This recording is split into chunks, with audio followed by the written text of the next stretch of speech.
오늘은 창세기 43장부터 45장 말씀입니다. 경건의 시간 노트에 시간과 장소를 기록하시고 성경 읽은 말씀도 기록하시기를 바랍니다. 내용 설명을 좀 하면은요, 43장에서는 이제 형들이 베냐민을 데리고 애굽으로 다시 이제 곡식을 얻기 위해서 내려가는 장면이 나옵니다. 아버지가 절대로 안 된다고 하죠.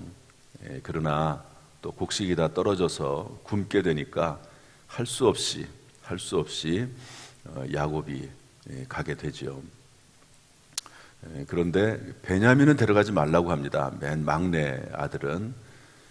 그랬더니 유다가 안 된다고, 막내 아이를 데리고 오라고 그 애굽의 총리가 얘기했다고. 그러니까 할 수 없이 같이 가도록 허락을 하는 내용이 나오고요. 44장에 가면 이제 요셉을 만나죠. 아직까지 요셉이 자기들의 동생인지는 모릅니다. 그런데 이제 곡식을 받아가지고 가는데 요셉이 그 청지기를 시켜가지고 거기에다가 은잔을 넣게 만듭니다. 나중에 이제 발견이 되죠. 다시 돌아옵니다. 그래서 44장 14절 보면 유다가 베냐민을 위하여 인지를 청하다 이렇게 돼 있는데요. 자기가 자원하는 겁니다. 베냐민을 여기다 두지 말고, 여기 베냐민을 두면 우리 아버지가 죽을 것입니다. 아버지가 견디지 못합니다. 그래서 자기가 대신 남겠다고 하는 이야기가 나오지요. 그때 45자로 넘어가면 요셉이 견디지 못하고 이제 형들에게 자기가 누구인지를 밝히는 내용이 나옵니다. 아주 유명한 장면입니다. 그래서 자기를 팔아 넘겼던 그 형들, 그리고 그렇게 보고 싶었던 자기의 친동생, 어머니가 같은 친동생 베냐민을 만나게 되는 이런 장면이 나와 있습니다. 오늘 이 말씀 속에 하나님이 어떤 분이신가 하는 것을 좀 먼저 찾아볼까요? 43장 14절 말씀 한번 다 같이 읽어보겠습니다. 43장 14절 말씀 다 찾으셨나요? 한번 읽어보죠. 시작. 전능하신 하나님께서 그 사람 앞에서 너희에게 은혜를 베푸사 그 사람으로 너희 다른 형제와 베냐민을 돌려보내게 하시기를 원하노라. 내가 자식을 잃게 되면 이르리로다. 이제 야곱이 하는 말이죠. 그 베냐민을 할 수 없이 애굽으로 함께 보내면서 자식을 잃으면 잃을 수밖에 없다. 베냐민 때문에 온 가족 70여 명이나 되는 온 가족이 다 죽을 수는 없다. 그러면서 돌려 베냐민과 함께 보내죠. 그러면서 하나님에 대해서 뭐라고 말씀하냐면 전능하신 하나님께서 이렇게 설명을 하고 있습니다. 한번 따라서 할까요? 전능하신 하나님. 그런데 전능하신 하나님께서 그 사람 앞에서 너희에게 은혜를 베푸사 이렇게 되어 있습니다. 여기에는 하나님에 대한 묘사가 두 가지로 나와 있는 거죠. 하나님은 전능하신 하나님이시다. 또 하나는 은혜를 베푸시는 하나님이시다. 이렇게 되어 있습니다. 만약에 전능하신 하나님이, 전능하다는 것은 정말로 모든 것을 다 하실 수 있다는 의미잖아요. 그런데 그 하나님이 은혜 하나님이 아니고 사랑의 하나님이 아니고 아주 엄격하신 하나님이다. 죄를 그 죄대로 다 갚으시는 하나님이시다. 그러면 어떻게 될까요? 그 하나님은 정말 무서운 하나님이죠. 감히 옆에 근접하지도 못하는 그런 하나님이실 겁니다. 그런데 그 능력의 하나님, 전능하신 하나님이 어떤 하나님이시라고요? 은혜를 베푸시는 하나님이시다. 그래서 이 전능하신 하나님은 우리에게 의미가 있고 우리에게 정말로 소중한 하나님이 되시는 거죠. 그래서 때때로 우리가 전능하신 하나님 앞에서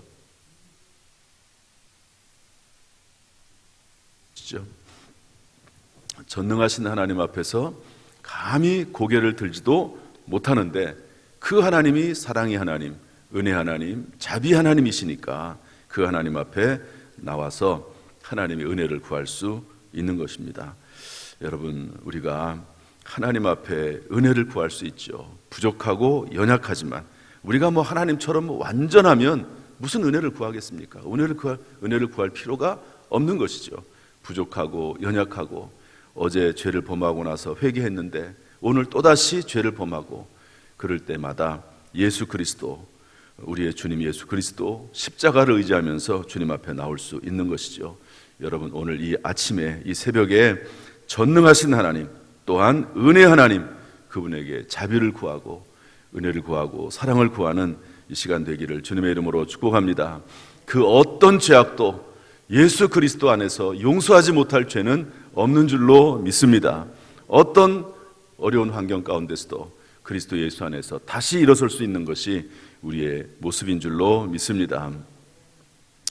오늘 본문의 말씀 속에서 우리에게 주는 교훈은 무언가 하는 건데요, 우리 43장 8절 9절 말씀 한번 읽어보겠습니다. 43장 8절 9절 다 같이 시작. 유다가 그의 아버지 이스라엘에게 이르되 저 아이를 나와 함께 보내시면 우리가 곧 가리니 그러면 우리와 아버지와 우리 어린 아이들이 다 살고 죽지 아니하리이다. 내가 그를 위하여 담보가 되오리니 아버지께서 내 손에서 그를 찾으소서. 내가 만일 그를 아버지께 데려다가 아버지 앞에 두지 아니하면 내가 영원히 죄를 지리이다. 한번 따라합시다. 내가 그를 위하여 담보가 되오리니. 대신 자기가 남겠다는 거죠. 문제가 생기면, 그 아이에게 문제가 생기면 내가 대신 담보가 되겠다, 그렇게 말씀하는 것입니다. 이것은 예수 그리스도의 대속의 예표를 말해줍니다. 예수 그리스도께서 우리의 죄를 대신해서 담보가 되시고 십자가에서 죽으신 사건을 예표하는 일입니다. 이것은 놀라운 일이죠. 아버지를 위해서 또 동생을 위해서 자기가 대신 죽기도 하겠다라고 하는 그런 이야기거든요. 나중에 이제 49장으로 넘어가면 이제 야곱이 모든 자녀들을 다 불러놓고 아들들을 불러놓고 축복하는 내용이 나오거든요. 그런데 그 축복하는 내용 가운데 보면 야곱이 유다를 축복하는 결정적 근거가 됩니다. 르우벤 큰아들 시몬 레위 다 훌륭하다. 그렇지만 결정적인 흠이 있습니다. 결정적인 흠. 르우벤 큰아들, 둘째 아들 시몬 레위 아주 결정적인 흠이 있거든요. 그것 때문에 축복 아닌 축복을 합니다. 큰아들, 둘째 아들, 셋째 아들에게는. 그런데 유다도 물론 흠이 많아요. 그런데 결정적인 흠은 없어요. 그리고 결정적인 축복의 조건이 있습니다.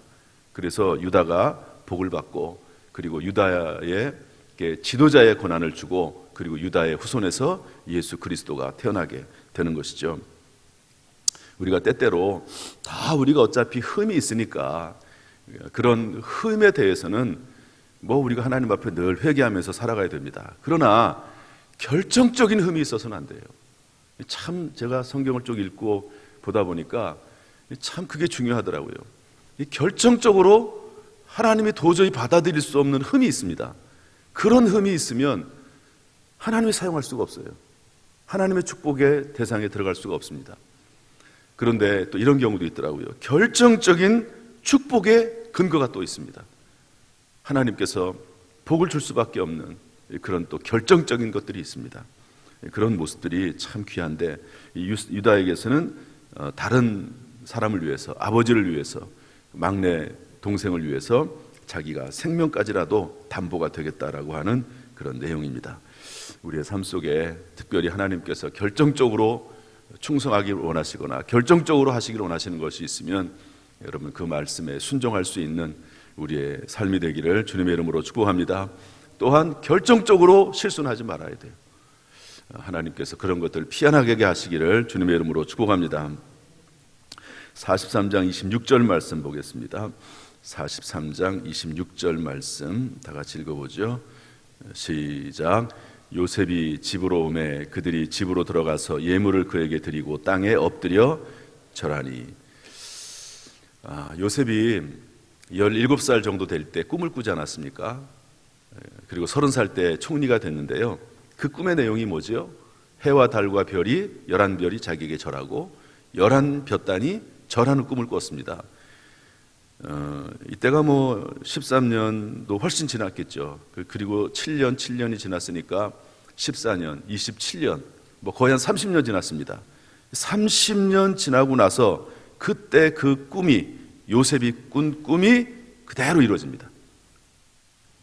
11형제가 와서 요셉에게 엎드려 절합니다. 참 놀라운 일입니다. 30년이 더 지났을 겁니다. 그럼에도 불구하고 하나님이 요셉에게 보여주신 그 꿈은 결코 사라지지 아니하고 하나님께서 계획하신 대로 이루어지는 것을 볼 수가 있습니다. 여러분, 따라서 우리가 꿈을 꾸는 게 중요한데요, 말씀 안에서 꿈을 꾸는 겁니다. 말씀 안에서. 그냥 내 마음대로, 그냥 내 생각대로, 내가 좋을 대로 꿈꾸는 게 아니라 기도하는 가운데 하나님의 말씀을 묵상하고 읽는 가운데 하나님이 주시는 꿈이 있습니다. 하나님이 주시는 비전이 있습니다. 이것은 결코 사라지지 않거든요. 여러분, 이러한 꿈이 우리 가운데, 우리의 자녀들 가운데 있어서 결국에는 하나님의 뜻이 이루어지는 놀라운 역사가 있기를 주님의 이름으로 축복합니다. 44장 16절 말씀 보겠습니다. 44장 16절 말씀. 44장 16절 우리 다 같이 한번 읽겠습니다. 시작. 유다가 말하되 우리가 내 주께 무슨 말을 하오리이까?